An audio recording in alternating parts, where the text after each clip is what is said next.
SIR বিরোধিতায় রাজ্য জুড়ে আন্দোলনে তৃণমূল কংগ্রেস। ভালো মন্দ নিয়ে ইতিমধ্যেই দলের পদস্থ নেতারাই আড়াআড়ি বিভক্ত। এবার এসআইআর এর প্রতিবাদ কর্মসূচি ঘিরেই প্রকাশ্যে শাসক দলের কোন্দল। গোসাবার বিধায়ক মিছিল করতেই পাল্টা মিছিল বিধায়ক বিরোধী গোষ্ঠীর। সরগরম ছোট মোল্লাখালী।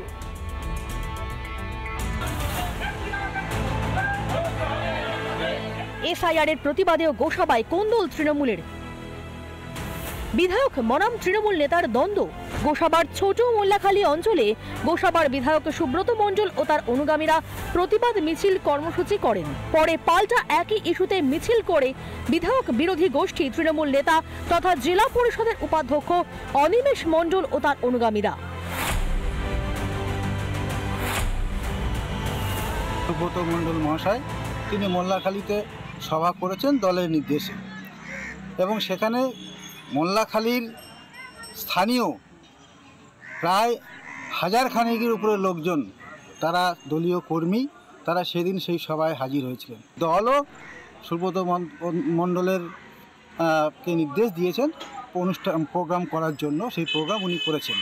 তার পরিপ্রেক্ষিতে যদি কেউ প্রোগ্রাম করে থাকে সেটা তিনি বলতে পারবেন, আমরা এটা বলতে পারবো। কনভেনার অনিমেষ দার নেতৃত্বে ছোট মোল্লাখালীতে যে কাল র্যালি হলো, সেই র্যালিতে মূলত এসআইআর নিয়ে তার প্রতিবাদ সভা। তাপস বিশ্বাস গোসাবার উনি পঞ্চায়েত সদস্য, উনি বলেছেন ছোট মোল্লাখালীর কোনো লোক নেই। আমি ওখানকার একজন মেম্বার, আমি বলছি আমার বুথ থেকে কালকে 40 জন লোক নিয়ে গেছি। প্রতিটা বুথ থেকে 40 জন, 50 জন, 30 জন করে লোক নিয়ে আমরা প্রতিবাদ সভা করেছি। কে কি বলল তাতে কিছু যায় আসে না।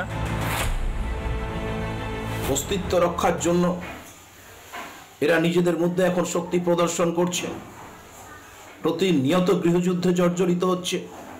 আজকে গোসাবা ব্লকে যে ঘটনাটি ঘটেছে সেটা তার জ্বলন্ত প্রমাণ। কোন্দল থামাতে রাজ্য জুড়ে তৃণমূল ব্যবস্থা নিলেও কিছুতেই তাতে লাগাম টানা যাচ্ছে না। 2026-এ এই কোন্দলই কি শাসক তৃণমূলের ভরা জমির কারণ হবে? রঞ্জিত সর্দারের রিপোর্ট, রিপাবলিক বাংলা। নানা ধরনের কন্টেন্ট দেখার জন্য লাইক করুন, শেয়ার করুন আমাদের ফেসবুক পেজ, সাবস্ক্রাইব করুন আমাদের ইউটিউব চ্যানেল। পাশাপাশি অন্যান্য ব্রেকিং নিউজের জন্য অবশ্যই চোখ রাখুন রিপাবলিক বাংলায়।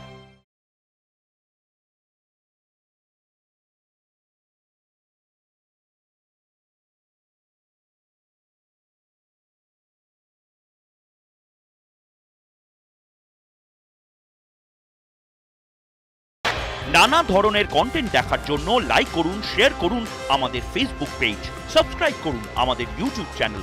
পাশাপাশি অন্যান্য ব্রেকিং নিউজের জন্য অবশ্যই চোখ রাখুন রিপাবলিক বাংলায়।